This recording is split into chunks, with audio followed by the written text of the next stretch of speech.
Oke, baik. Baik, Bapak dan Ibu, teman-teman sekalian, selamat siang. Assalamualaikum warahmatullahi wabarakatuh. Perkenalkan, saya Muhammad Taufan yang nanti akan memandu diskusi inspirasi bakti kita pada siang hari ini. Tapi mungkin sebelum kita mulai diskusi inspirasi bakti kita pada siang hari ini, tidak ada salahnya kalau kita mengirimkan doa untuk saudara-saudara kita yang di Cianjur yang tertimpa musibah bencana beberapa waktu yang lalu, yang meninggal semoga dapat diterima amal ibadahnya di sisi Allah Subhanahu wa taala, sedangkan yang sakit, yang menderita luka-luka untuk segera diberikan kesembuhan. Amin. Ya, Bapak dan Ibu sekalian, hari ini kita berbicara atau kita akan berdiskusi terkait dengan mental sehat generasi hebat.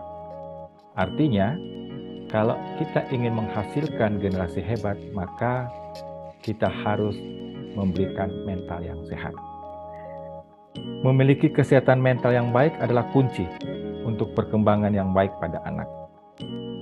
Anak membutuhkan kesehatan mental agar mereka dapat merasa nyaman dengan diri mereka sendiri. Tetapi ada persoalan di situ. Persoalannya itu adalah bahwa 1 dari 3 anak itu mengalami gangguan mental. Jadi kalau berdasarkan data WHO menyebutkan yang terkait di dalam World Mental Health Day 2021 bahwa 1 dari 7 anak berusia 10 sampai dengan 19 tahun itu mengalami gangguan mental. Artinya, jika anak-anak itu mengalami gangguan mental, pertanyaannya adalah bagaimana kita bisa menghasilkan generasi yang hebat. Tapi sebelum kita akan masuk ke diskusi yang lebih jauh terkait dengan mental sehat, generasi hebat, mungkin saya ingin menyampaikan dulu kepada teman-teman sekalian bahwa panitia juga menyediakan juru bahasa isyarat untuk teman tuli yang bergabung pada kegiatan kita pada siang hari ini. Dan sekaligus juga ingin menyampaikan kepada 4 orang narasumber kita, ketika nanti menyampaikan atau mempresentasikan materi, mohon nanti bisa jangan terlalu cepat, karena ada teman-teman JB yang akan mentranslate itu kepada teman-teman disabilitas tuli. Baik teman-teman sekalian, Bapak dan Ibu, sebelum saya akan mempersilakan ke-4 narasumber kita pada siang hari ini untuk kita berdiskusi dalam diskusi inspirasi bakti, alangkah baiknya kalau kegiatan ini dibuka secara resmi oleh Bakti. Untuk itu saya mempersilakan kepada Ibu Susana Gosal, Deputi Direktur Eksekutif Yayasan Bakti untuk menyampaikan sambutan sekaligus membuka acara ini secara resmi. Kepada Ibu Susan kami persilakan dengan hormat. Assalamualaikum warahmatullahi wabarakatuh. Salam sejahtera buat kita semua. Selamat datang di diskusi inspirasi bakti siang ini dengan tema Mental Sehat Generasi Hebat. Diskusi inspirasi bakti adalah kegiatan berbagi pengetahuan, berbagi inspirasi, berbagi praktek baik yang dilaksanakan oleh Bakti sekali dalam 3 bulan atau tribulanan. Kenapa tema inspirasi Bakti hari ini mengangkat mengenai kesehatan mental pada anak dan remaja? Hasil survei Indonesia National Adolescent Mental Health pada Oktober 2022 menyatakan bahwa 1 dari 3 remaja berusia 10-17 tahun di Indonesia memiliki masalah kesehatan mental dalam 12 bulan terakhir. Jumlah itu setara dengan 15,5 juta remaja di dalam negeri. Padahal, hampir 20% dari total penduduk Indonesia berada dalam rentang usia 10-19 tahun. Yang berarti menunjukkan populasi remaja dapat dikatakan memiliki peranan penting bagi perkembangan Indonesia di masa depan. Akhir-akhir ini pula, kita banyak mendengar dan melihat terjadinya kasus pada anak dan remaja kita yang disebabkan oleh permasalahan mental health. Untuk itu, hari ini Yayasan Bakti dengan dukungan UNICEF menghadirkan narasumber yang luar biasa yang telah melakukan upaya-upaya pencegahan dan penanganan permasalahan kesehatan mental, serta kita akan mendengar pula bagaimana upaya pemerintah dalam hal ini Kota Makassar dalam melakukan pencegahan dan penanganan pada anak dan remaja. serta ada sharing dari saudari kita yang telah berhasil keluar dari masalah kesehatan mental. Kami mengapresiasi setinggi-tingginya buat 4 narasumber kita yang keren yang telah berkenan berbagi pengetahuan dan inspirasi pada siang hari ini. Ibu Aci Soleman, SSTP MSI, Kepala Dinas Pemberdayaan Perempuan dan Perlindungan Anak Kota Makassar, Dr. Farida Aryani, Child Protection Specialist Yayasan Indonesia Mengabdi, Ibu Anissa Maharani, Master Psikologi, merupakan psikolog dari Klinis Daya Potensia Indonesia, dan saudari kita Hasri Israni Asyamsu, Sarjana Psikologi. Tak lupa kami ucapkan terima kasih banyak kepada moderator andalan Yayasan Bakti, Bapak Taufan Ramli. Kami juga mengapresiasi dan mengucapkan terima kasih banyak atas dukungan UNICEF Makassar Zone Office, Ibu Tria Amelia atas dukungannya sehingga diskusi hari ini bisa terlaksana. Terima kasih banyak pula buat tim Bakti, Shirley, Ibu Arafa, Ibu Lela, tim komunikasi Bakti dan teman-teman lainnya yang menyiapkan kegiatan kita hari ini. Akhirnya kami mengucapkan terima kasih banyak atas kehadiran dan partisipasi Ibu Bapak, sahabat Bakti semuanya. Kami mengharapkan partisipasi aktif Ibu Bapak dalam diskusi hari ini. Selamat berdiskusi, semoga terinspirasi dari sharing para narasumber dan peserta dalam mengatasi masalah kesehatan mental pada anak-anak dan remaja kita untuk mewujudkan generasi hebat di masa depan. Terima kasih. Baik, terima kasih Bu Susan sudah memberikan sambutan dan juga sekaligus membuka diskusi kita pada siang hari ini. Saya bisa menggarisbawahi bahwa apa yang disampaikan oleh Bu Susan tadi terkait dengan bahwa 1 dari 3 orang anak usia 10 sampai dengan 17 tahun itu mengalami gangguan sosial.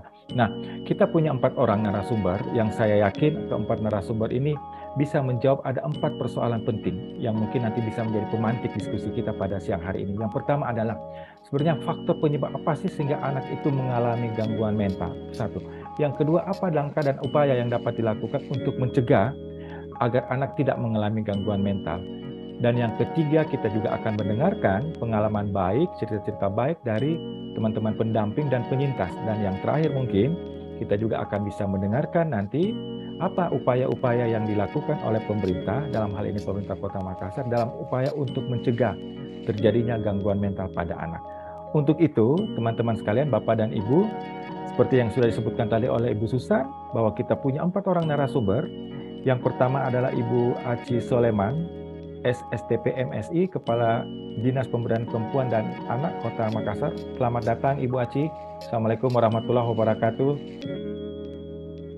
Kemudian yang kedua ada Ibu Dr. Farida Aryani, Child Protection Specialist dari Yayasan Indonesia Mengabdi.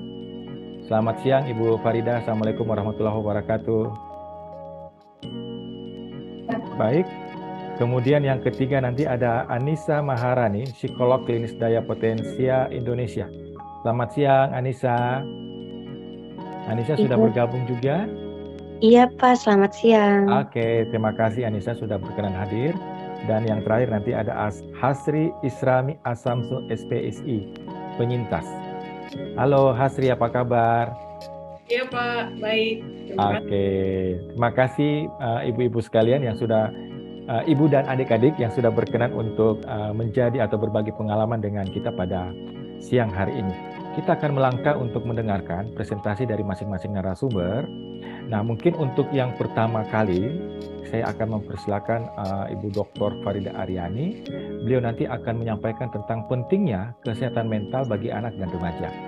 Tapi saya ingin menyampaikan informasi kepada keempat narasumber kita, karena waktu yang cukup terbatas, maka saya mengalokasikan untuk masing-masing narasumber bisa menggunakan waktu kurang lebih 15 menit. Nanti kita akan memperdalam dalam konteks diskusi bersama dengan teman-teman atau Bapak dan Ibu yang lain. Bisa seperti itu Bapak dan Ibu sekalian ya, Bapak para narasumber kita. Untuk itu saya persilakan ke Ibu Farida. Silakan Bu. Bismillahirrahmanirrahim.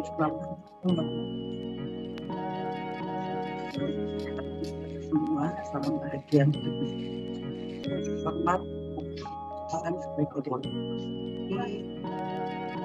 sebagai pemenang sejarah besar teman-teman juga yang terima kasih seperti Ibu Farida, Ibu Ida. Ya. Ya, suaranya agak sedikit terputus-putus tadi. Halo. Ya, oke Bu, bisa dicoba lagi. Silakan Bu. Terima kasih atas kesempatannya. Oke, sorenya sudah jelas ya.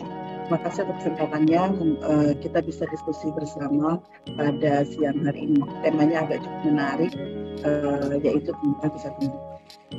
Baik, saya izin share screen ya. Saya nggak bisa share screen nih, nggak dipersilakan. Mbak Nirka bisa diberikan akses ke Ibu Farida? Iya.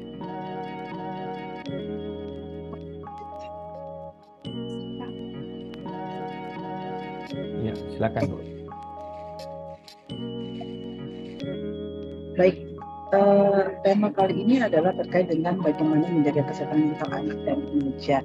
Tadi Mas Taufan sudah sempat menyinggung kepada kita semua terkait dengan saya mengupdate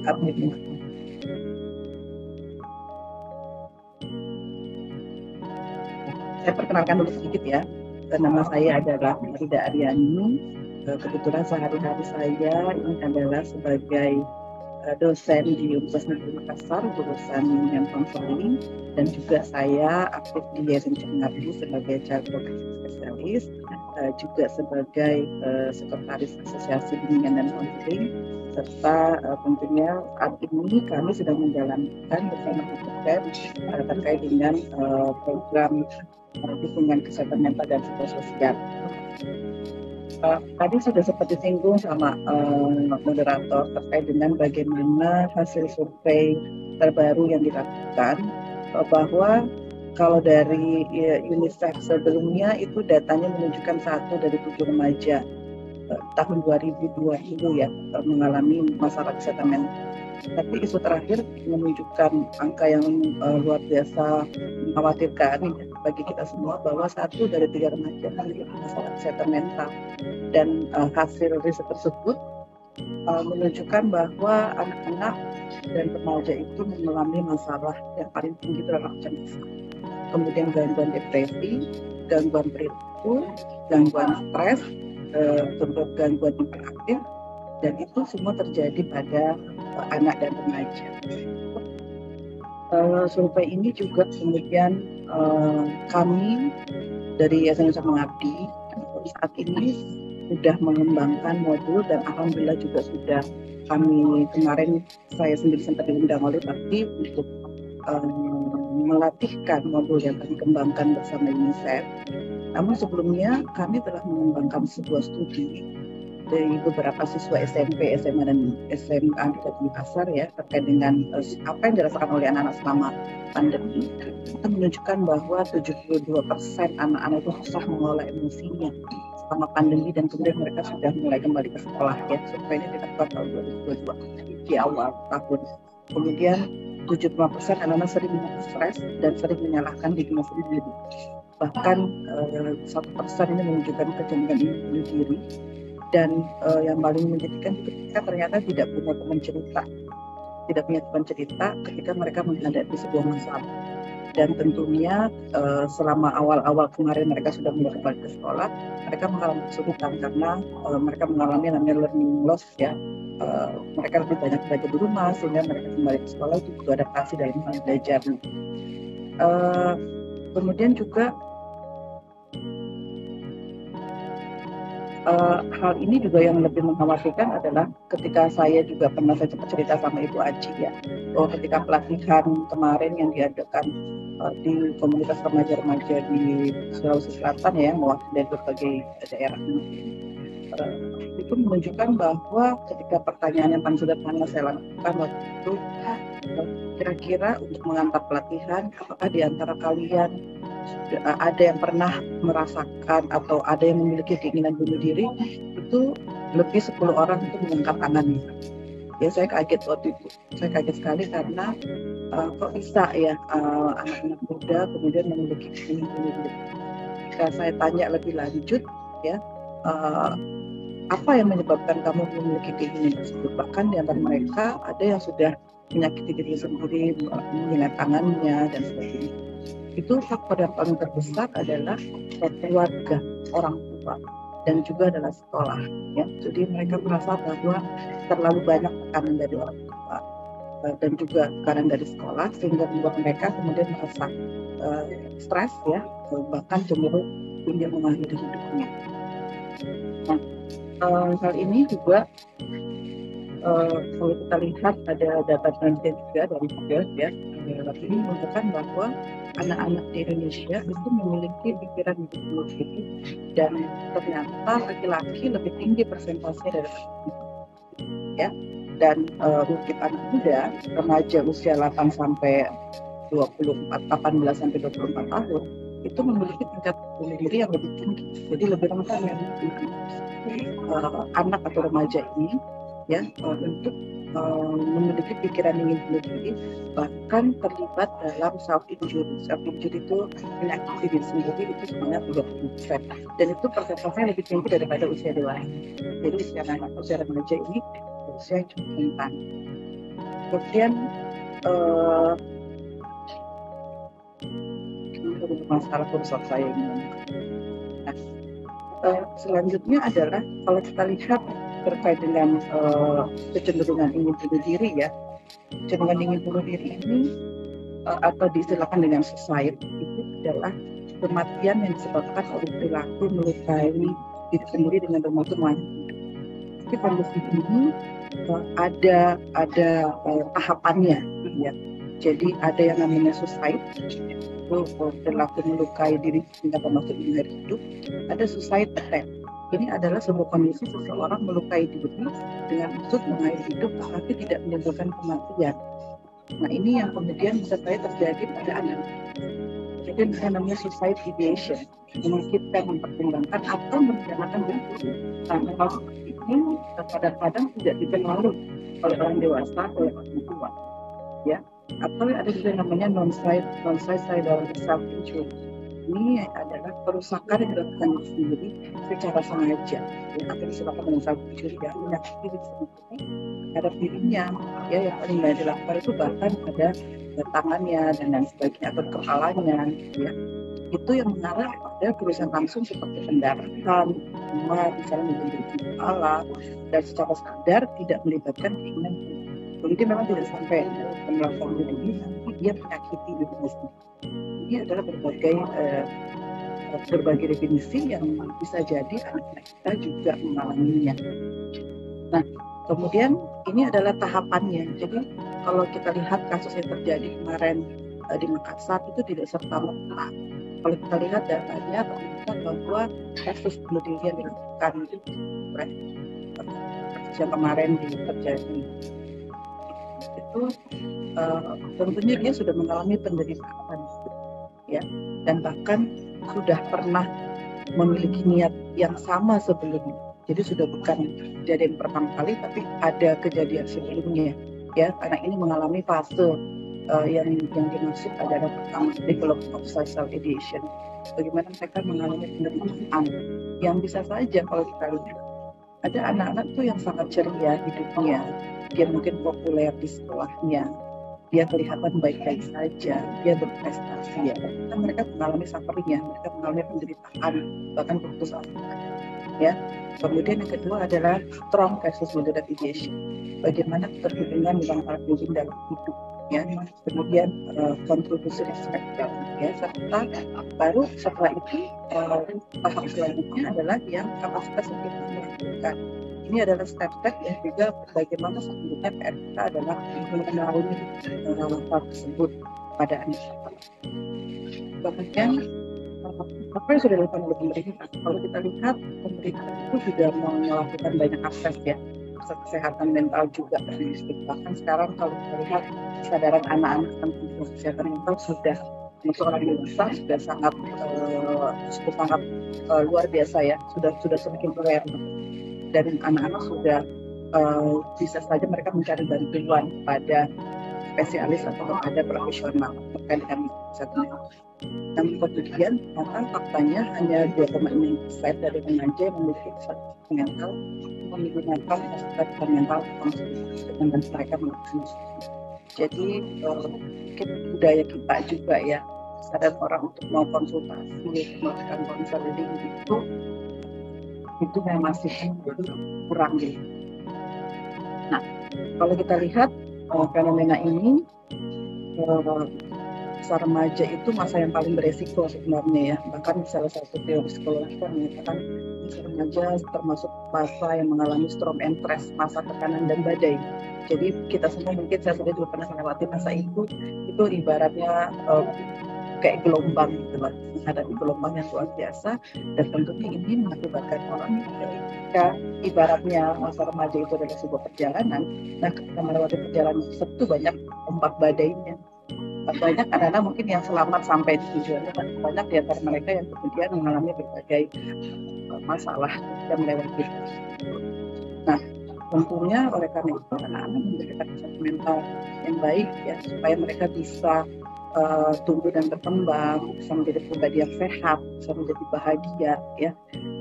Saya ingat pesannya dari Ki Hajar Dewantara, salah seorang tokoh pendidikan kita ya. Dia mengibaratkan sekolah itu seperti taman siswa. Taman itu Mas Taufan sesuatu yang sangat senang ya, membahagiakan, indah gitu ya. Kita merasa sangat senang di sana. Persoalan selanjutnya adalah bagaimana sekolah kita, ya bagaimana sekolah kita saat ini sudah menjadi tamannya bagi anak-anak yang bahagia. Kalau anak-anak nggak bahagia di sekolahnya, nggak bahagia di rumahnya, lalu dengan mereka menjadi. Jadi saya sangat mengisi suatu kegiatan yang diundang, waktu saya diundang oleh Majelis Indonesia ya, dilaksanakan anak-anak remaja di kota ini. Saya sangat sempat speechless waktu itu ketika anak muda bertanya kepada saya seperti ini, Ibu, saya nggak bahagia dan saya tidak bisa membedakan yang mana situasi nyata, yang mana dunia maya. Itu langsung saya speechless waktu itu. Kok bisa anak muda berpikiran seperti itu? Dia ternyata lebih merasa diterima di dunia maya ya dibanding di dunia nyata. Jadi dia merasa kesepian di dunia nyatanya. Saya tuh sempat mau nangis waktu itu karena Masya Allah bisa jadi ini adalah mewakili anak-anak muda lainnya yang di usia-usia mereka. Nah, kalau kita lihat anak-anak yang sehat mentalnya itu mereka akan bisa membangun hubungan yang positif dengan teman-temannya, mampu beradaptasi, resiliensi terhadap tantangan hidup, itu yang harusnya kita bekali anak-anak. Nah, kalau kita lihat bagaimana itu kesehatan mental ya. Kesehatan mental itu kalau kita lihat definisinya WHO ya, itu kan sebuah kondisi sejahtera ya, kondisi sejahtera yang dialami oleh individu, bagaimana dia bisa menangani masalah stresnya, hidup normal bersama teman-temannya, dia produktif ya, dan itu tentunya mereka bisa berkontribusi terhadap lingkungan ini. Namun dengan anak-anak yang didefinisikan menjadi WHO ini, itu looknya terlihat bahagia. Ini yang perlu kita perhatikan bagaimana terkait dengan mentalnya. Padahal mental itu luar dalamnya harus, tapi looknya mereka happy, bahkan mereka berprestasi, mereka ceria. Dan kalau kita lihat baik-baik saja, ya ternyata mereka menderita, ya mereka menderita.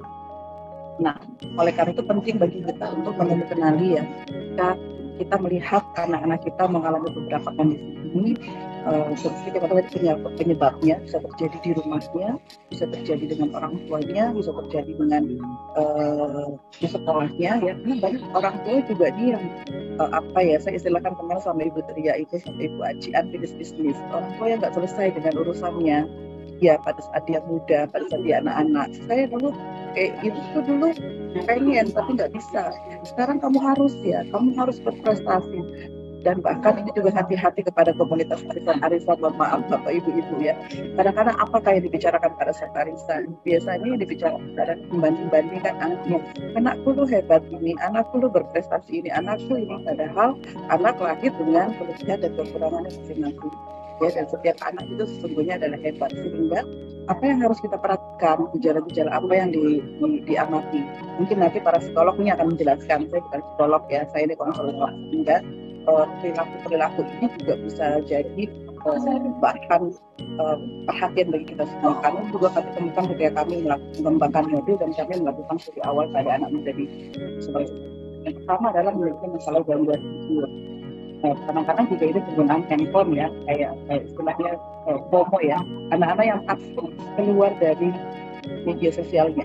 Sedikit-sedikit juga handphone dan media sosial. Berapa yang like status saya, berapa yang komen status saya, itu membuat kita akhirnya overthinking juga melihat saya nggak suka, bahkan di dunia maya gitu.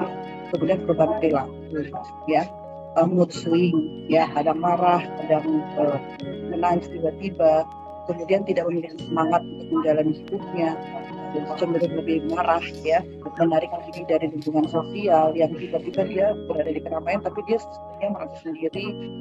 Kemudian makan yang berlebihan, biasanya kalau orang stres itu cenderung suka makan berlebihan atau justru kita menstreskan. Selanjutnya adalah melakukan tindakan impulsif, perasaan yang intens atau takutnya itu berlebihan ya. Kayaknya saya nggak disuka deh sama dia, itu yang sampai segitunya gitu ya perasaannya. Saya ada banyak anak muda juga yang merasa bahwa terlalu overthinking sama teman-temannya, kemudian tiba-tiba memiliki gangguan kesehatan dan bahkan cenderung menyakiti diri sendiri, serta dalam hal akademik mereka sering mengalami yang namanya sulit konsentrasi.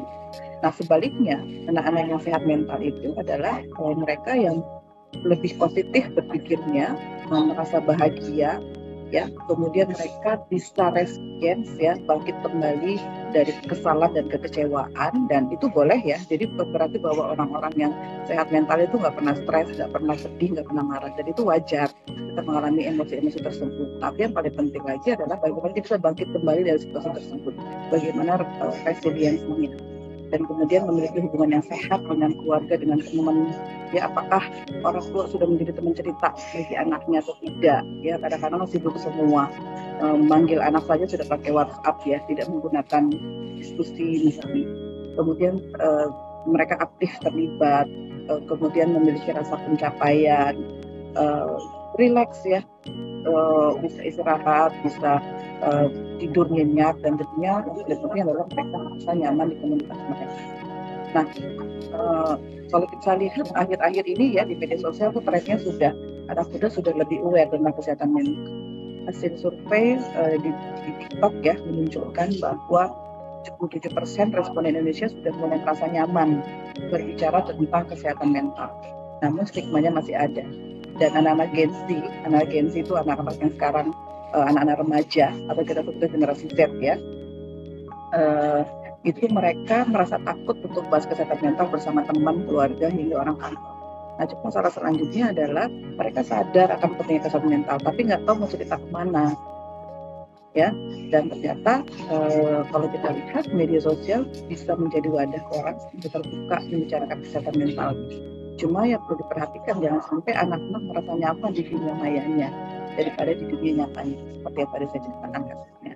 Nah, oleh karena itu tentunya kita setiap orang butuh coping strategi ya untuk masing-masing kita dalam menyelesaikan masalah. Sebagian orang mampu, sebagian anak muda mampu menyelesaikan masalah dengan baik, dia memiliki ketahanan mental yang baik. Namun ternyata ada juga yang susah keluar dari situ, ya, mereka yang mungkin dibully sama temennya, mereka yang nggak tahu mau cerita ke siapa, dia tidak mau menyelesaikan masalahnya, dan bahkan menimbulkan distres dan menimbulkan emosi negatif, sedih, kecewa, putus asa, depresi, tidak berdaya, frustasi, marah, dendam, dan emosi-emosi negatif lainnya yang kalau dibiarkan berlarut-larut tentunya ini akan berdampak pada kesehatan mentalnya. Nah, kalau kita lihat hakikatnya penyaluran emosi itu bisa dilakukan secara positif dan negatif ya, dan itu setiap kita yang saya katakan tadi kita bisa saja merasakan emosi yang positif negatif, tapi yang paling bahaya adalah kalau kita terlalu lama di emosi yang negatif tersebut ya. Misalnya anak-anak ya harus tahu caranya bagaimana mengelola emosinya, apa yang mereka butuhkan. Mungkin ada yang suka kegiatan olahraga, seni misalnya, jalan-jalan, baca buku, itu bisa menyalurkan emosi salah satu. Tapi ternyata ada sebagian lain, anak-anak muda yang lain, tentunya menggunakan cara yang negatif, ya, misalnya drugs, ya, alkohol, bahkan yang paling khawatirkan adalah penyakit diri sendiri. Nah, beberapa tips untuk orang tua, karena waktu terbatas ya, saya cepat-cepat aja. Tips sebagai orang tua adalah tentu sebagai orang tua kita perlu menunjukkan bahwa cinta itu tidak bisa diucapkan, itu harus ditunjukkan, ya. Memberikan perhatian pada anak, peserta pada anak. Kebetulan saya juga punya anak remaja, ya. Anak saya yang pertama itu adalah mahasiswa, yang kedua SMA, yang ketiga masih SD. Itu cara mendekati mereka itu beda-beda. Jadi memang saya kadang-kadang mendekati anak dengan apa yang mereka suka. Yang mereka suka NCT, K-popers, ya saya masuk dari situ. Itu untuk membangun chemistry sama anak sudah sangat penting, menjadi teman cerita bagi anak saya. Ya, saya memaklumi bahwa banyak ibu yang bekerja, tapi menurut saya sendiri bahwa tidak jaminan ya bahwa ibu yang bersama anaknya 24 jam itu juga memastikan bahwa anak-anak mereka juga bisa terbuka dengan orang tuanya. Ya, nah ini penting sekali yang namanya membangun chemistry sama anak, menjadi teman cerita bagi anak, seperti itu. Ikut serta dalam kehidupan mereka, memberikan apresiasi kepada mereka ketika mereka mendapatkan prestasi, tapi juga memberikan dukungan pada saat gagal. Nah, psikologi gagal ternyata penting. Ketika anak mengalami kegagalan, mereka akan belajar dari situ. Itu yang kadang-kadang orang tua lupa lakukan. Mereka hanya fokus kepada anaknya ketika berprestasi, tapi ketika anaknya gagal, mereka nggak aware. Bahkan mereka justru sudah anaknya misalnya ranking 2, kenapa kamu cuma ranking 2? Kenapa nggak ranking 1? Itu yang membuat kadang-kadang akhirnya anak-anak merasa nggak bahagia karena selalu dibanding-bandingkan oleh orang tuanya. Jadilah teman cerita yang baik, ya, dengarkan anak, hargai idenya, buat rutinitas bersama mereka. Kemudian yang paling penting lagi adalah sikap terbuka agar anak bisa mengekspresikan perasaannya, dan kemudian bersama-sama kira-kira apa solusi yang bisa kita bangun bersama. Nah, kami juga ingin menyampaikan bahwa kami memiliki program Khusus Mengabdi, yaitu program dukungan psikososial bagi anak dan remaja. Ini sudah kami lakukan dari tahun 2021. Kita sudah mengembangkan sebelumnya kita namakan adalah DKMP, lebih mudah diingat ya, dukungan psikososial bagi anak dan remaja, dukungan kesehatan mental dan psikososial. Ini sudah kami implementasikan tahun lalu itu di SD, ya, yaitu di Kota Makassar dan di Bone. Dan hasilnya menunjukkan bahwa program ini efektif untuk meningkatkan kesehatan mental anak dan remaja. Mungkin bisa mengunjungi link YouTube Biasa Bisa Mengabdi. Di situ ada beberapa video kegiatan pelatihan, termasuk bagaimana video kegiatan dan implementasi serta testimoni dari anak-anak peserta pelatihan untuk program ini. Dan kami punya hashtagnya itu adalah Ayo Bahagia, ya. Jadi hashtag kami itu adalah Ayo Bahagia. Jadi kita ingin di pelatihan ini, melalui program ini, anak-anak pasti bahagia. Nah, selanjutnya program kami itu adalah dukungan psikososial. Apa sih dukungan psikososial itu? Dukungan psikososial yang kami maksud adalah bagaimana kita memberikan dukungan awal, ya, kepada sekolah maupun kepada pihak-pihak di luar sekolah yang bertujuan untuk mempromosikan kesejahteraan psikososial dan kesehatan mental pada anak sehingga mereka dapat tumbuh secara berkembang dan optimal. Nah, ini adalah gambaran modulnya, Ibu Bapak dan peserta sekalian. Jadi bagian modul kami itu menjelaskan tentang bagaimana kebijakan dengan anak, bagaimana penerapan disiplin positif pentingnya bagi anak termasuk bagi orang tua. Kemudian bagaimana cara kita mengidentifikasi masalah perilaku, emosi, dan stres pada anak. Apa saja gejalanya, termasuk isu-isu kekerasan, termasuk terkait dengan kekerasan di dunia maya. Ya. Selanjutnya adalah bagaimana itu DPA, apa itu DPA, dukungan psikologis awal, serta apa yang harus diperhatikan oleh guru ketika kita tahu bahwa di sekolah tidak semua sekolah memiliki tenaga profesional seperti itu. Jadi bagaimana guru memberikan dukungan psikologis awal pada anak ketika mereka menghadapi situasi sulit. Kemudian bagaimana mekanisme rujukan kasus, ini adalah hal-hal yang kami latihkan untuk para guru di sekolah, termasuk pada remaja dan pelatih masyarakat. Kemudian untuk siswanya itu sendiri kita melatihkan terkait dengan bagaimana anak mengenali dirinya. termasuk untuk anak-anak PAUD dan remaja juga ya, apa yang boleh dan tidak boleh dilakukan. Kepada anak-anak juga kita latihkan terkait dengan bagaimana anak menyadari dan peduli tentang dirinya, apa yang boleh disentuh dan tidak boleh, karena kasus-kasus kekerasan seksual terjadi ketika anak-anak nggak tahu bahwa dia sedang dilecehkan. Yang kedua adalah bagaimana anak dapat mengelola jadwal hariannya, melakukan time management ya. Bagaimana mereka memahami perilaku perhubungan atau bullying, termasuk cyberbullying jenis-jenisnya, menjadi teman cerita ya. Jadi kita bagaimana melatih anak-anak itu untuk kalau kamu butuh teman cerita, teman kita tuh bisa bantu gitu. Jadi bagaimana dilatih teman-teman sebayanya untuk melatihkan sikap empati kepada teman-temannya, kemudian menjadi pribadi yang tangguh. Nah, ini adalah penting sekali ya, karena banyak anak-anak yang kalau kita lihat sekarang anak-anak remaja itu diistilahkan seperti mental strawberry, seperti strawberry. Jadi strawberry itu kan tampilannya, looknya itu kan cantik, warna merah, berseri, keren. Mereka itu pinter, smart, kemudian itu tadi yang saya bilang terlihat bahagia. Tapi kalau sebuah strawberry dipencet, digenggam, apa yang terjadi? Lembek ya, kemudian dia berair ya. Nah itu yang kita tidak mau anak-anak kita bermental strawberry. Jadi justru kita berharap bahwa anak-anak itu menjadi pribadi yang tangguh, resilience, dan yang paling penting lagi di kegiatan kami ini, kami selalu diakhiri dengan membuat aksi bahagia. Jadi bahkan kita punya topik bahagia ya, supaya anak-anak juga spiritnya bisa menyebarkan kepada teman-teman lainnya berimbas dari program ini. Saya kira itu saja Pak Taufan, mudah-mudahan waktunya cukup, nanti kita bisa lanjut dengan diskusi. Terima kasih banyak, saya kembalikan ke Ida. Iya, terima kasih banyak Ibu Ida. Wah, sangat menarik sekali ya Bu Dia. Saya sampai sudah kayaknya kepingin bertanya banget ini, tapi kita masih ada lagi 3 orang narasumber kita. Tapi Bu Ida mungkin sebagai bahan atau pemantik diskusi kita nanti pada saat sesi diskusi nanti tanya jawab, tadi prevalensi bahwa perempuan itu kecenderungannya prevalensi untuk bunuh diri itu jauh lebih tinggi dibandingkan laki-laki. Mungkin juga nanti bisa di-share Bu ya, kira-kira apa sih sebenarnya faktor penyebabnya sehingga kecenderungan, apakah karena beban atau karena mungkin kalau misalnya kalau laki-laki atau anak laki-laki nih pada masa pandemi kan mereka masih dikasih kesempatan untuk bisa keluar bermain, sedangkan kalau anak perempuan itu masih terkungkung di dalam rumah, atau mungkin ada faktor lain Bu ya, nanti kita akan bahas itu bersama dengan teman-teman. Terima kasih Ibu Ida. Oke, selanjutnya kita akan dengar dari Anissa Maharani. Anissa Maharani akan berbagi pengalaman terkait dengan pendampingan kesehatan mental bagi anak dan remaja. Anissa? Oke, siap. Iya Pak. Anissa, silakan Anissa.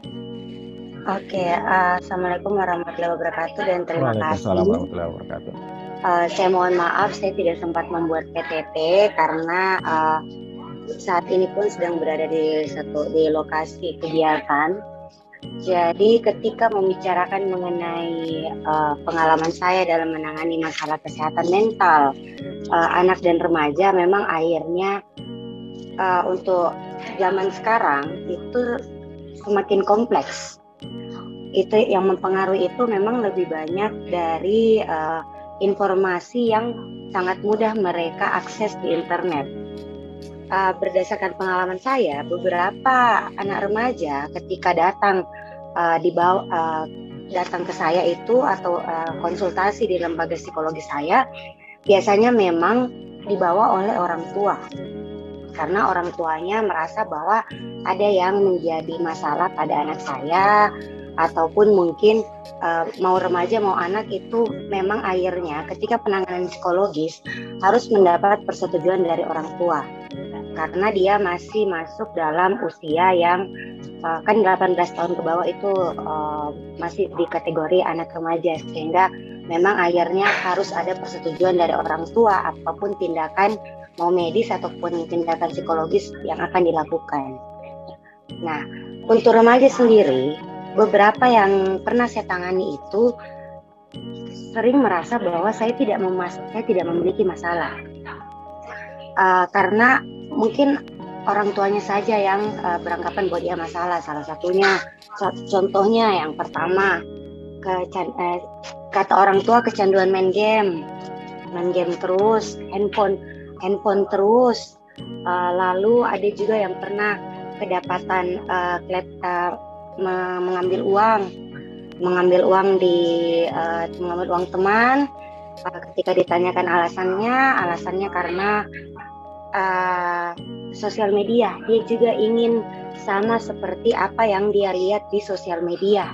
Seperti itu, yang mau juga mungkin ikut nongkrong, mau juga mungkin pakai pakaian yang seperti apa di saat menurut orang tua memang mereka membatasi uang jajannya. Lalu kalau untuk anak sendiri lebih banyak yang ke saya pribadi itu lebih banyak karena masalah kekerasan seksual pada anak. Jadi lebih banyak berstatus sebagai korban. Kalau untuk psikolog lain di lembaga psikologi saya, ada juga beberapa yang dibawa oleh sekolahnya karena masalah dibully, atau masalah dia yang membuli, atau dia sempat didapat ambil barang di sekolah, ataupun sudah tidak pernah masuk sekolah atau memukul temannya. Seperti itu yang gambaran penanganan. Nah, yang perlu sebenarnya saya garis bawahi, perubahan satu perubahan perilaku, mau itu perubahan pikiran, perilaku ataupun perasaan, khususnya perilaku pada anak dan remaja itu harus kembali lagi kepada dia. Tetap walaupun harus ada persetujuan dari orang tua, tetap harus dikembalikan kepada anaknya ataupun remajanya. Apakah memang menurut dia itu salah ataupun memang itu tidak sesuai dengan maunya orang tuanya. Lebih banyak memang akhirnya yang datang karena orang tua. Nah, ketika akhirnya mereka datang karena orang tua yang membawa, di saat mereka menganggap bahwa saya tidak mengalami masalah sama sekali, saya tidak punya masalah psikologis yang harus ditangani, mereka itu akan cenderung lebih banyak diam, tidak akan bercerita seperti itu, karena mereka beranggapan ya itu urus ya saya sebenarnya tidak tahu Kak, kenapa saya disuruh datang, kata mama saya lebih banyak lewat pegang handphone, ya gimana caranya saya tidak fokus sama handphone karena mama dan bapak pun lebih sering memakai handphone seperti itu. Salah satu contohnya lagi, pernah ada kasus di mana anak ini dibawa oleh guru karena dia memukul teman perempuannya. Dia adalah anak laki-laki. Ketika ditanyakan kenapa dia memukul temannya itu, dia mengatakan bahwa saya tidak membenci teman saya. Saya malah menyukai teman saya itu. Jadi akhirnya dicoba dicari tahu konsep memukul berarti menyukai itu konsep dari mana. Ternyata dia selalu melihat ayahnya sering memukul ibunya, lalu setelah dipukul ibunya disayang-sayang lagi, sehingga akhirnya kalau kita bicara mengenai proses perkembangan kognitif anak pada umumnya, memang akhirnya mereka akan lebih banyak mirroring atau mencontoh orang sekitarnya, sehingga di psikologi pun itu dan mungkin sudah banyak informasi 5 tahun pertama anak berada di dalam rumah itu sangat penting untuk menanamkan akar kepribadian dan atau akar perilaku, karena setelah usia 5 tahun kan dia mulai berinteraksi dengan orang-orang di luar keluarganya. Mungkin kalau dalam 5 tahun itu dia biasa berinteraksi dengan sepupu, tetangga, tapi ketika dia sudah mulai masuk usia sekolah, dia akan belajar berteman dengan lebih beragam pribadi, individu seperti itu, sehingga akhirnya apa yang dipelajari di rumah di 5 tahun pertama itu, mau 6 tahun itu dia akan bawa juga di sekolah. Nah, kalau kita bicara mengenai kepribadian, orang tua menanamkan akar kepribadian atau akar perilaku. Nah, ketika mereka di lingkungan, apakah akhirnya akar itu akan menjadi tumbuh subur seperti pribadi yang diinginkan oleh orang tua, atau akhirnya muncul akar baru yang ditanamkan oleh sosial. Nah, saat ini bukan cuma dari lingkungan sekitar yang menanamkan akar itu, tapi dari sosial media, dari TikTok, dari Instagram, itu bisa menanamkan akar baru yang akhirnya bisa jadi apa yang dia pelajari di sosial media tidak sesuai dengan apa yang ditanamkan oleh keluarga ataupun di budayanya, sehingga itu akhirnya ketika dia dianggap memiliki masalah psikologis, dibawa ke psikolog, dia merasa tidak menjadi masalah karena yang dia pelajari lebih banyak, akar yang lebih besar kuat berakar itu berasal dari sosial media yang dia nonton. Beberapa anak-anak juga ketika saya mungkin berada di kegiatan lapangan, saya tanyakan, mereka banyak yang ingin menjadi YouTuber.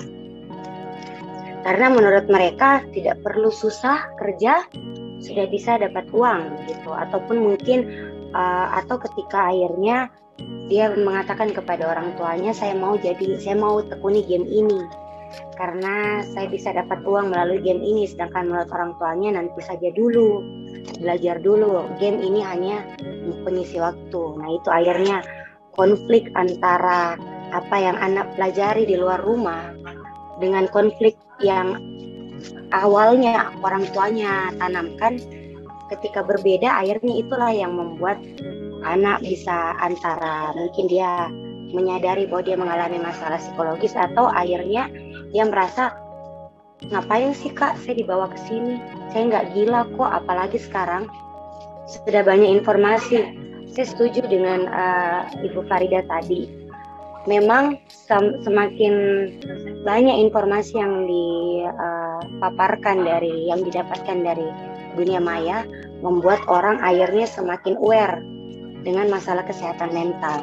Akan tetapi itu bisa jadi bumerang ketika akhirnya seorang anak atau remaja mendiagnosa dirinya berdasarkan apa yang dia nonton. Salah satunya contohnya, saya pernah melihat satu video, kalau tidak salah JJ Citayam Fashion Week, dia di video diwawancara oleh Ria Ricci, selalu dia mengatakan bahwa saya ini bipolar. Bipolar itu adalah kepribadian ganda, di mana kadang saya marah, kadang saya menangis, kadang saya marah, kadang saya menangis. Sedangkan konsep bipolar dan kepribadian ganda itu sudah konsep yang berbeda. Dan akhirnya ketika anak remaja yang mungkin saat itu Citayam Fashion Week lagi boomingnya, langsung merasa iya ya, saya juga kayaknya kalau lagi dimarahi sama orang, saya juga kayaknya biasanya marah, biasanya saya nangis, aduh saya bipolar. Ada beberapa klien saya yang remaja minta dibawa ke psikolog karena alasan dia bipolar. Setelah saya tanya, bipolarnya ini dapat infonya dari mana? Dari Google, Kak. Bahkan orang dewasa pun banyak yang mendiagnosa dirinya lewat Google. Semakin aware-nya orang dengan masalah kesehatan mental, bisa menjadi bumerang ketika akhirnya orang mendiagnosa dirinya berdasarkan informasi-informasi yang tidak jelas, atau selebgram yang memang membicarakan masalah kesehatan mental tapi tanpa dasar yang kuat seperti itu. Kalau mungkin seperti beberapa selebgram yang memang dia sudah mendapatkan diagnosa tersebut, lalu membuka mengenai diagnosanya itu di depan publik, itu memiliki dasar yang kuat karena memang ada hasil diagnosanya. Yang menjadi masalah adalah ketika apa yang disampaikan oleh selebgram tidak memiliki dasar yang kuat seperti tadi. Saya bipolar itu kepribadian ganda seperti ini. Lah atau seumpamanya ada selebgram ataupun mungkin film Korea yang melihat bahwa dia adalah depresi, sedangkan depresi itu tidak semudah itu mendiagnosanya. Bahkan untuk anak dan remaja itu pun diagnosa masalah psikologis, diagnosa gangguan psikologisnya itu berbeda dengan cara mendiagnosa orang yang sudah dewasa. Ibaratnya karena kalau kita memasuki usia dewasa, jati diri kita itu seharusnya sudah terbentuk. Kita ini orangnya seperti apa? Identitas dirinya kita sudah ada. Sedangkan tugas perkembangan remaja adalah mencari identitas dirinya. Bagaimana caranya dia langsung mengidentifikasi dirinya bipolar, sedangkan identitas dirinya pun belum selesai dia dapatkan seperti itu. Jadi memang diagnosa bipolar ataupun diagnosa gangguan psikologis itu memang akhirnya akan berbeda ketika cara diagnosanya antara anak remaja dengan dewasa. ketika saya menemukan korban kekerasan seksual yang memang dia sudah ada pikiran untuk bunuh diri karena kasus kekerasannya pada saat itu memang dia sampai hamil, diperkosa ramai-ramai anak SMP. Itu menjadi hal yang sebenarnya pikiran bunuh dirinya itu bisa kita katakan sebagai satu bentuk masalah psikologis, tapi tidak bisa kita katakan sebagai satu bentuk depresi. Seperti itu. Karena kalau dewasa, kalau remaja itu kan memang masih ada proses perkembangannya. Dia masih bisa dicoba ditata agar depresinya agar nanti ketika dia masuk di masa dewasa, depresinya tidak menjadi depresi. Seperti itu bedanya. Jadi ketika anak atau remaja mengalami kecemasan, jika tidak diatasi di usia seperti itu, saat dewasa bisa mengembangkan gangguan kecemasan. Jika di usia anak dan remaja, mereka mulai ketakutan terhadap satu hal, kita belum bisa katakan sebagai fobia.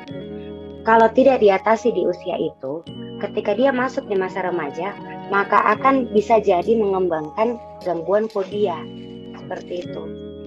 Ketika di masa remaja atau masa anak dan remaja, seperti yang tadi Ibu Farida sampaikan, sudah mulai tidak menyenangi dirinya, sudah tidak mulai tidak merasa bahwa dirinya tidak berharga, sudah ada pikiran untuk mengakhiri hidup. Nah, itu kalau tidak diatasi saat itu, ketika masuk usia dewasa dapat menjadi gangguan depresi. Seperti itu bedanya. Jadi kalau diagnosa anak dan remaja itu biasanya digambarkan mengenai perilaku apa yang bisa mengganggu tugas perkembangannya. Dan kemungkinan di masa depan, di kemudian hari ketika dia masuk usia dewasa akan mengembangkan gangguan apa jika perilaku-perilaku negatifnya ini atau gejala-gejala ini tidak diatasi. Jadi untuk mendiagnosa itu memang akan beda antara remaja dan anak remaja dengan dewasa. Sedangkan yang kita lihat di sosial media bahkan sudah banyak, bahkan itu tadi JJ mungkin yang masih usia muda sudah beranggapan bahwa dirinya mengalami bipolar, sedangkan bipolar itu biasanya kita katakan onset. Onset itu artinya awal mula gejala itu muncul di usia berapa. Memang ada beberapa masalah psikologis yang gejala awalnya itu muncul di usia remaja. Tapi penegakan diagnosa harus memenuhi beberapa kriteria gejala. Jadi seperti itulah dinamika ketika saya menangani. Ada memang klien anak remaja yang memang datang karena dia mau datang, tapi setelah digali ternyata dia mungkin yang tadi bilang dirinya bipolar. Ternyata setelah diajak diskusi, oh ya boleh diceritakan dek situasi seperti apa yang membuat kamu marah, lalu kapan situasi yang membuat kamu sedih, lalu kapan situasi itu membuat kamu bahagia. Dia bilang, saya marah ketika teman saya tidak mengajak saya pergi ke kantin. Di saat bersamaan saya juga sedih. Oke, itu yang dikatakan bipolar ya. Iya kak, itu yang saya baca di internet. Bahwa ketika marah dan sedih muncul secara bersamaan atau tiba-tiba awalnya marah secara langsung berubah menjadi sedih, itu adalah bipolar. Padahal sebenarnya konsep bipolar tidak seperti itu.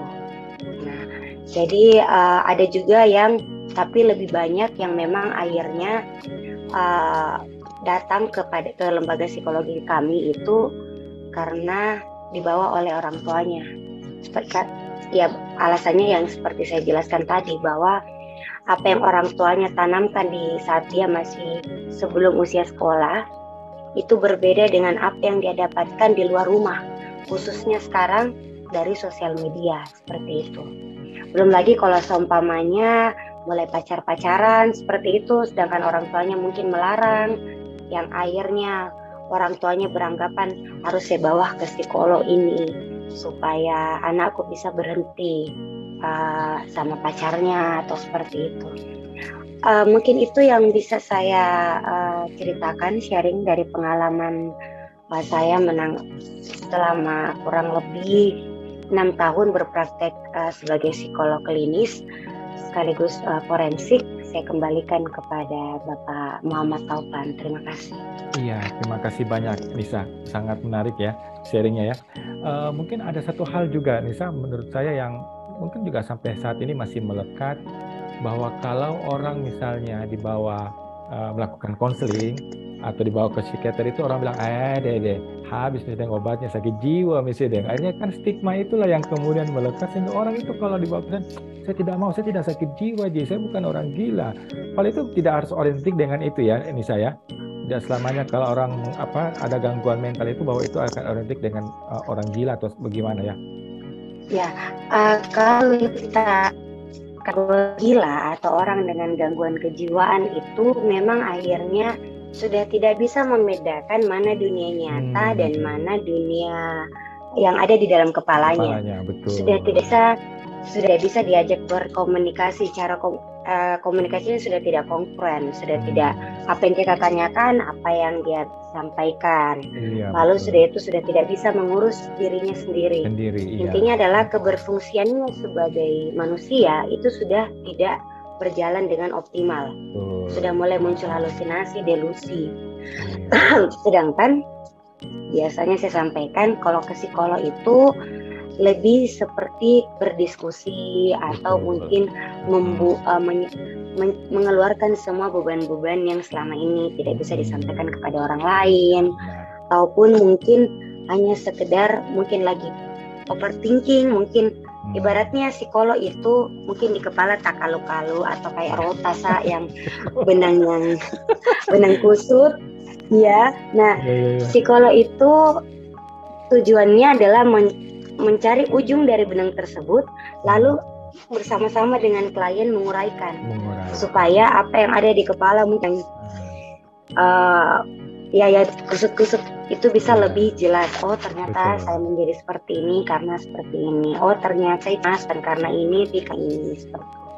Dan sedangkan kalau saya lihat anak remaja sekarang, ada beberapa yang ke saya itu memang akhirnya itu tadi dia memang ke psikolog, minta dibawa ke psikolog dengan alasan saya ini ada gangguan jiwa setelah melihat dari sosial media seperti itu.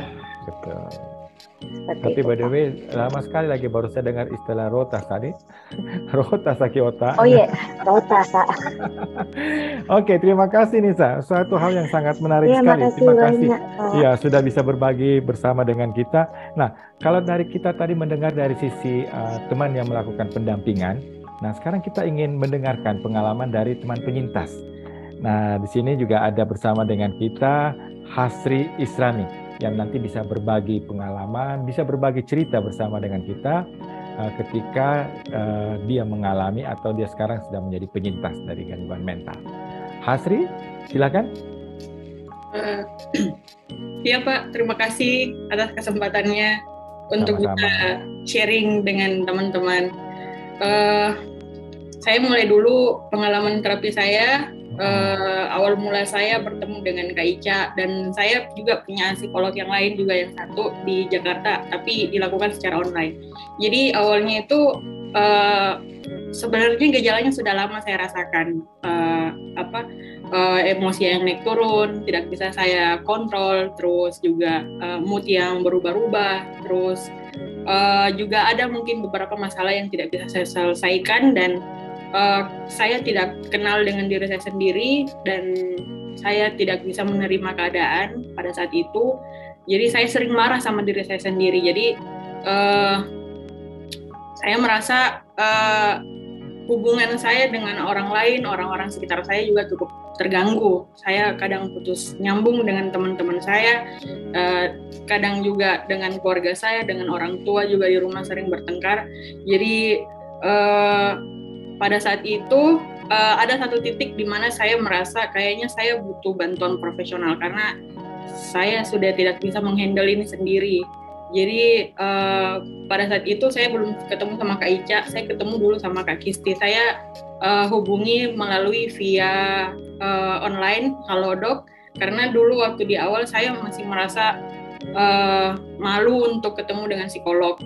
meskipun saya juga sarjana psikologi, tapi saya merasa saya malu karena saya mungkin ada gangguan kejiwaan atau semacamnya. Jadi setelah itu saya merasa cocok dengan Kak Kisti. Via Halodoc saya minta lembaganya untuk bikin appointment melalui Zoom. Jadi kenapa saya ketemu dengan Kak Ica? Karena di tengah-tengah terapi dengan Kak Kisti dulu yang di Jakarta itu, saya mengungkapkan sebuah trauma di masa kecil saya.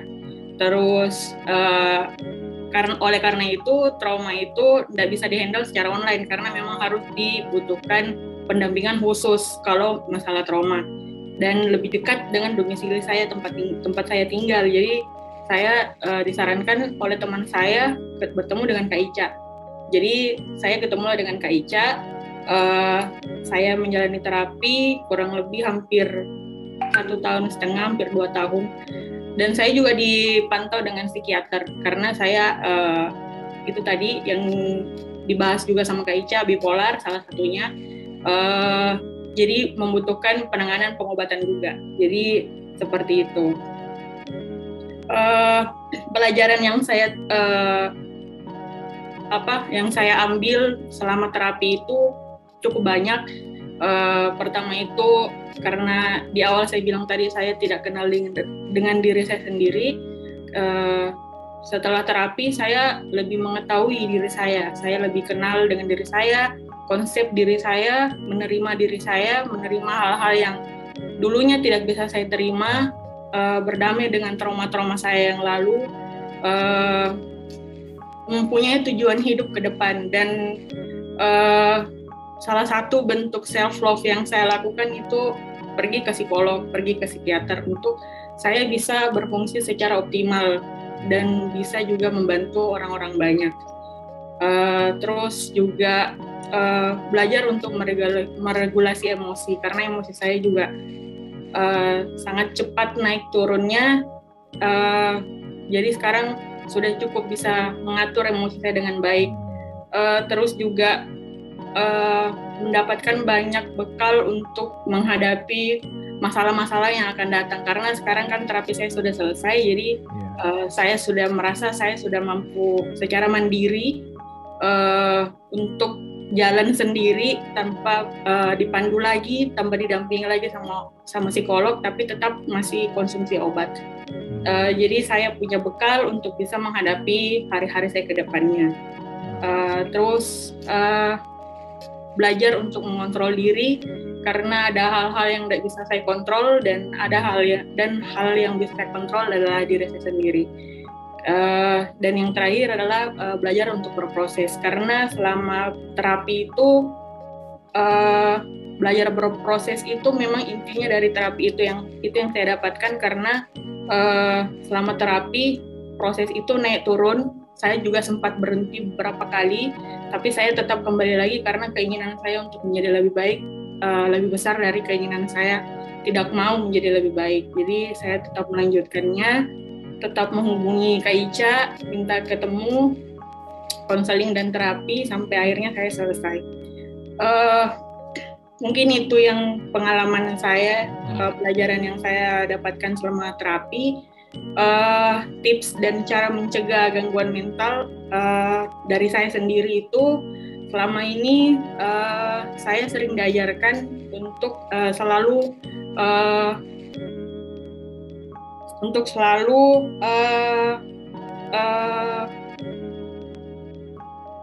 menyalurkan emosi dengan baik, mungkin dengan menonton film, mendengar musik, membaca buku, salah satunya juga berolahraga. Terus juga bermeditasi atau mindfulness itu kalau saya sendiri lebih menyadari hal-hal yang ada di sekitar dan lebih fokus ke hal yang sekarang, bukan untuk memikirkan hal yang terlalu jauh ke depannya, sehingga tidak menimbulkan kecemasan yang akan mendatang.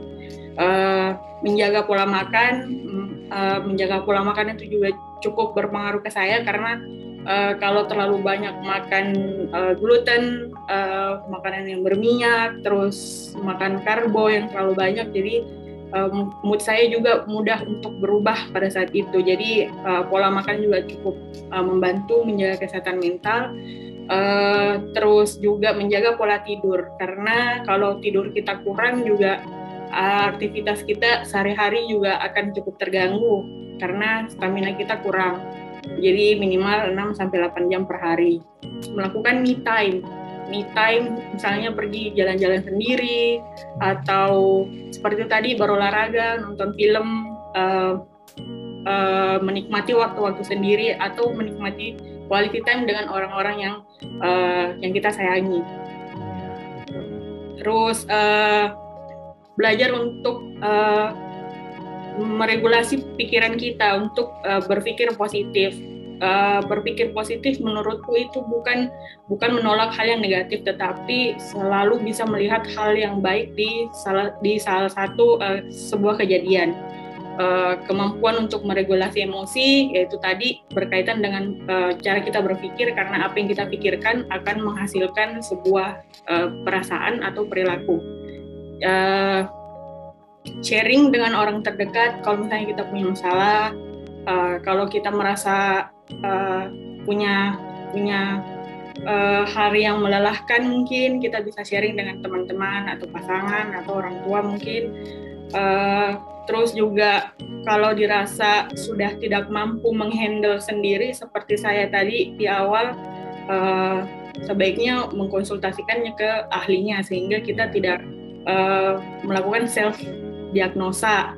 Seperti kalau misalnya kita baca-baca di internet, akhirnya kita, oh saya bipolar, oh saya ini, oh saya depresi. Awalnya saya juga begitu, tapi saya menjadikan itu landasan untuk saya datang ke psikolog. Jadi bukan melakukan self diagnosa, karena diagnosa itu diturunkan oleh yang ahli. Mungkin itu yang bisa saya bagikan.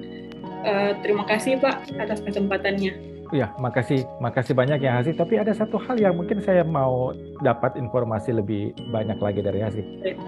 Bagaimana dengan dukungan keluarga? Kalau dukungan keluarga, awalnya saya itu mungkin setengah tahun itu tidak ada yang tahu kalau saya konseling. Karena saya memang ini memutuskan untuk ini memang keinginan saya, karena ini sudah cukup mengganggu saya juga. Membuat saya kewalahan dengan diri saya sendiri, jadi saya tidak mau merepotkan orang, jadi saya memutuskan untuk pergi sendiri. Tapi sekarang sudah banyak dukungan dari keluarga juga, termasuk teman-teman juga. Teman-teman dekat juga ya. Oke, asik. Makasih ya. Nanti kita akan berharap juga teman-teman yang lain juga bisa berbagi pengalaman dan mungkin juga bisa bertanya kepada teman-teman, kepada Hasih utamanya. Oke, kita masih punya satu orang lagi narasumber. Saya akan mengundang dengan hormat Ibu Aci Sulaiman. Beliau adalah Kepala Dinas Pemberdayaan Perempuan dan Anak Kota Makassar. Kita nanti akan, tadi kita sudah mendapatkan banyak sekali informasi, dan sekarang kita akan mendengar dari sisi perspektif pemerintah. Apa upaya-upaya yang bisa dilakukan oleh pemerintah untuk minimal bisa mengurangi persoalan mental pada anak. Kepada Ibu Eci kami persilakan dengan hormat, Bu Eci. Iya, silakan Ibu. Baik Pak Tovan, bismillahirrahmanirrahim. Assalamualaikum warahmatullahi wabarakatuh. Yang terhormat Pak Tovan, Bapak Ibu narasumber, serta para hadirin yang tergabung di dalam Zoom meeting. Pertama-tama kami mengucapkan terima kasih kepada Bakti atas support dari UNICEF membuat acara pada siang hari ini, Mental Sehat Generasi Hebat. Dari judul saja ini sudah sangat-sangat luar biasa, dan tentunya kami berharap bahwa ini memang bermanfaat untuk semua.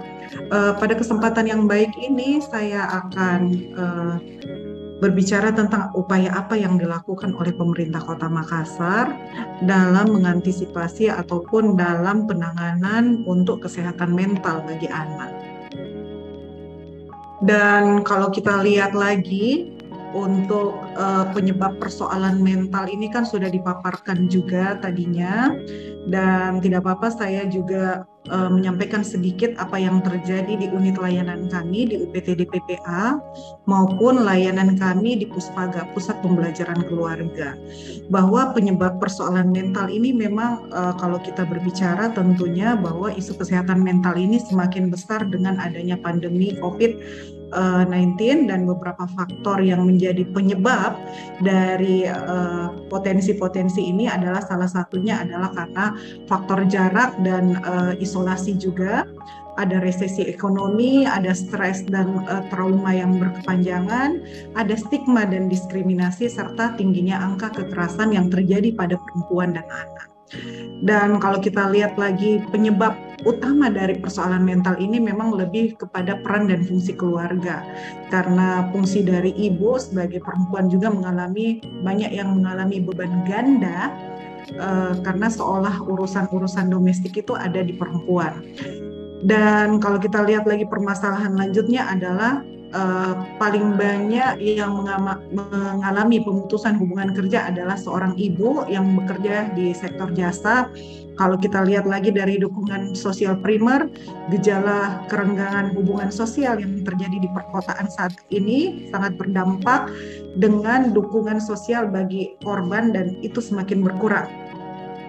Dan beberapa karena faktor rendahnya literasi digital yang dilakukan oleh ibu-ibu.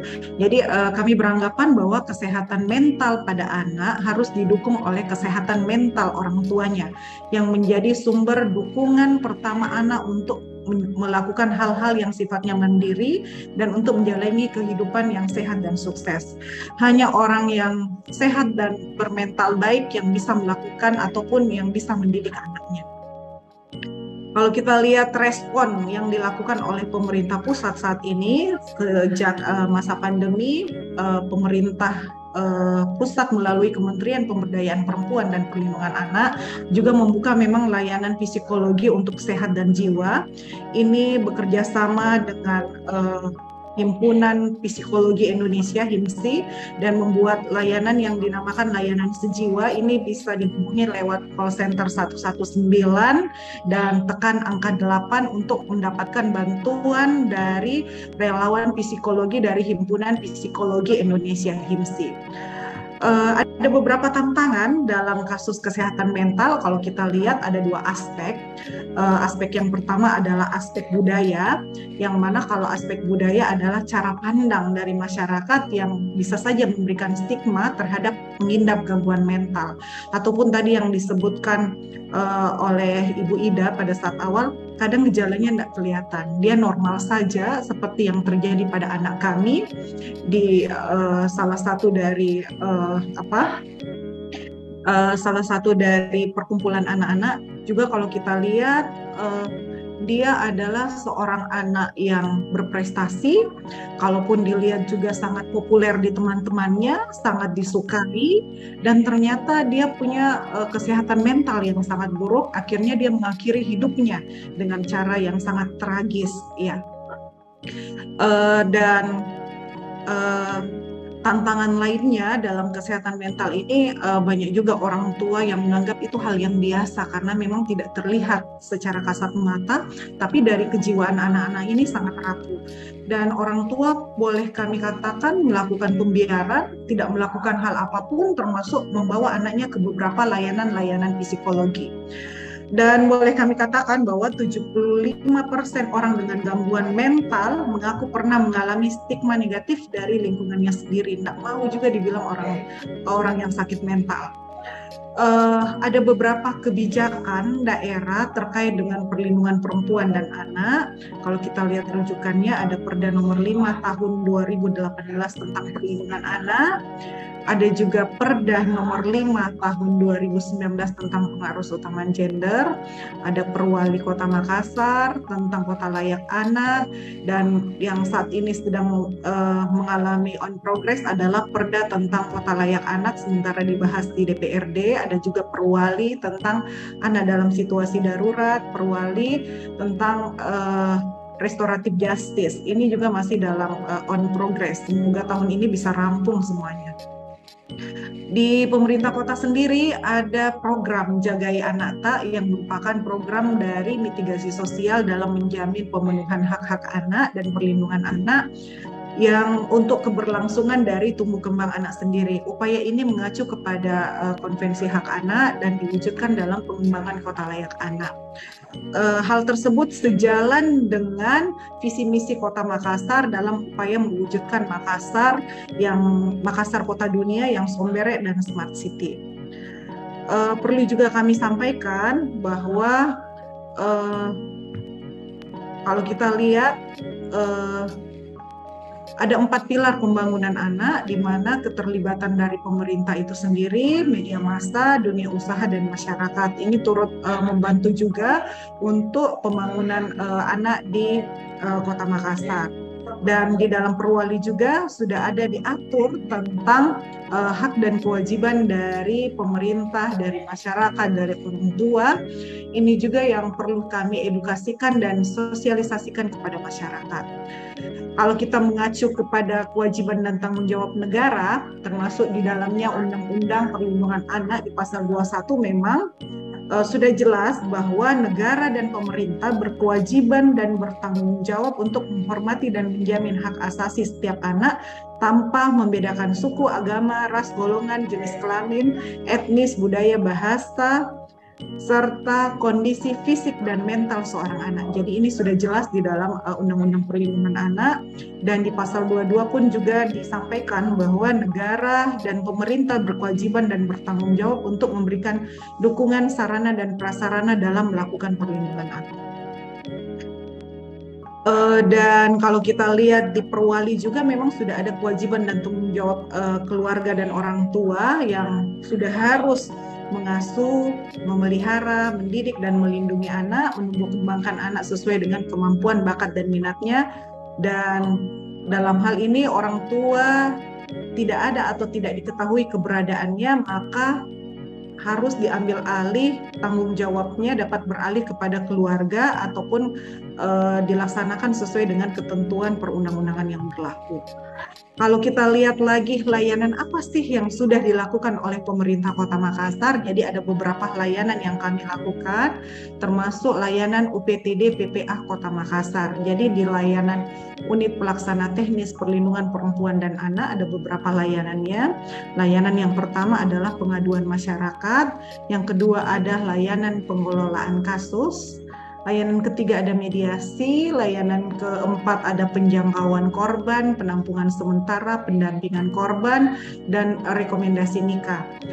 Layanan yang ada di OPTD ini sinkron juga dengan layanan pusat pembelajaran keluarga. Semuanya bisa diakses melalui call center 112 atau lewat WA Center 08114838381112. Untuk layanan penanganan yang ada di masyarakat, ini terhubung dengan layanan shelter warga. Jadi shelter warga ini adalah layanan komunitas untuk penanganan sementara bagi korban perempuan dan anak yang dikelola oleh kelurahan. Jadi boleh kami katakan dari masyarakat, oleh masyarakat, dan untuk masyarakat kalau untuk shelter warga. Dan saat ini setelah beberapa kasus yang terjadi di Kota Makassar, termasuk dengan anak yang mengakhiri hidupnya secara tragis, yang terjun bebas dari ketinggian, ada juga yang memang kasus anak yang bunuh diri di sekitar kampus, kami melakukan membuka layanan Puspaga yang khusus untuk layanan depresi dan layanan rasa cemas atau layanan merasa ingin bunuh diri.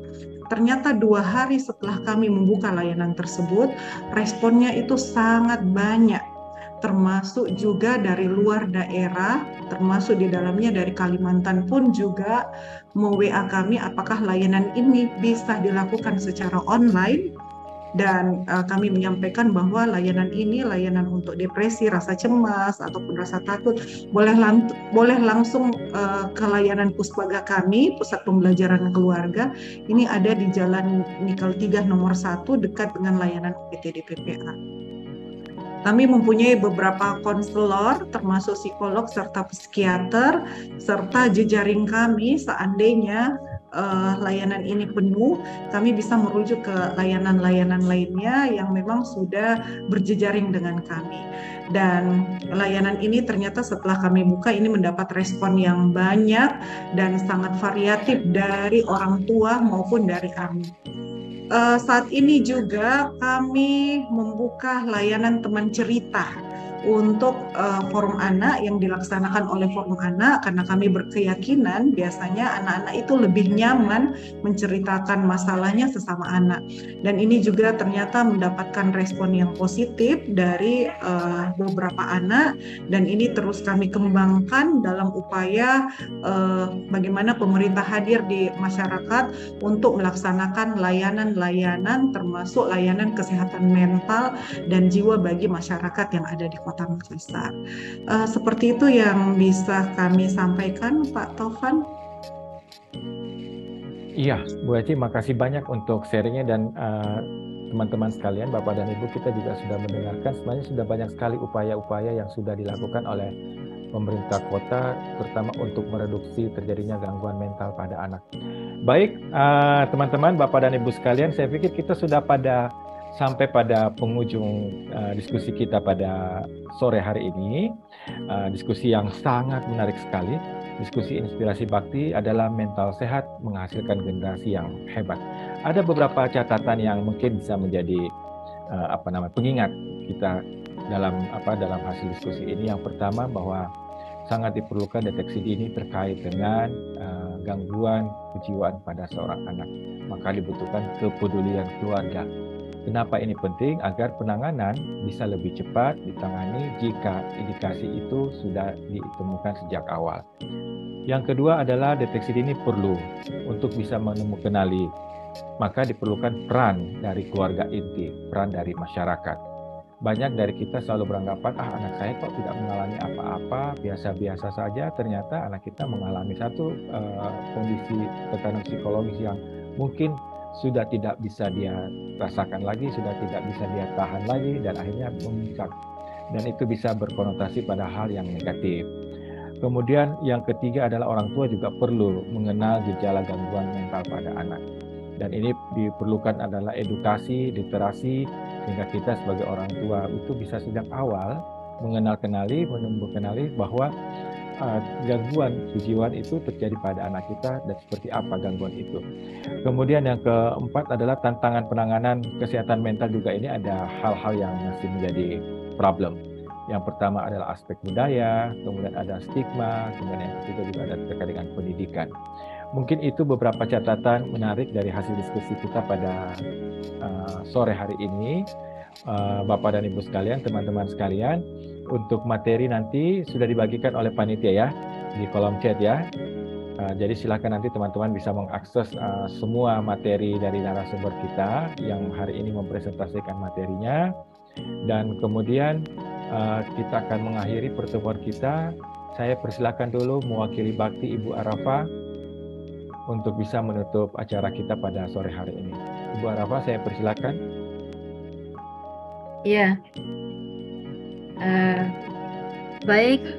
Terima kasih banyak Bapak dan Ibu yang sudah berpartisipasi, bergabung di forum Zoom pada hari ini yang terkait dengan diskusi Inspirasi Bakti, kesehatan mental untuk mendukung kesehatan mental anak dan remaja. Kami juga mengucapkan terima kasih kepada para narasumber yang luar biasa berbagi ilmu dan pengetahuannya. Mudah-mudahan apa yang disampaikan pada hari ini kita bisa terapkan kepada keluarga, kita bisa sebar kepada teman-teman yang lain.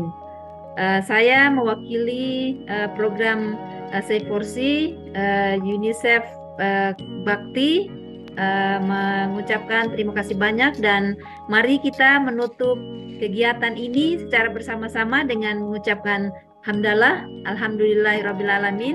Terima kasih. Wassalamualaikum warahmatullahi wabarakatuh. Waalaikumsalam ya, saya kembali ke warahmatullahi wabarakatuh. Ya. Terima kasih Ibu Arafa, terima kasih kepada 4 orang narasumber kita yang hebat-hebat. Terima kasih kepada Bapak dan Ibu yang sudah bergabung bersama kita di diskusi pada hari ini. Salam hormat dari kami, Bakti. Mudah-mudahan nanti di kegiatan diskusi selanjutnya, Bapak dan Ibu juga bisa bergabung kembali. Assalamualaikum warahmatullahi wabarakatuh.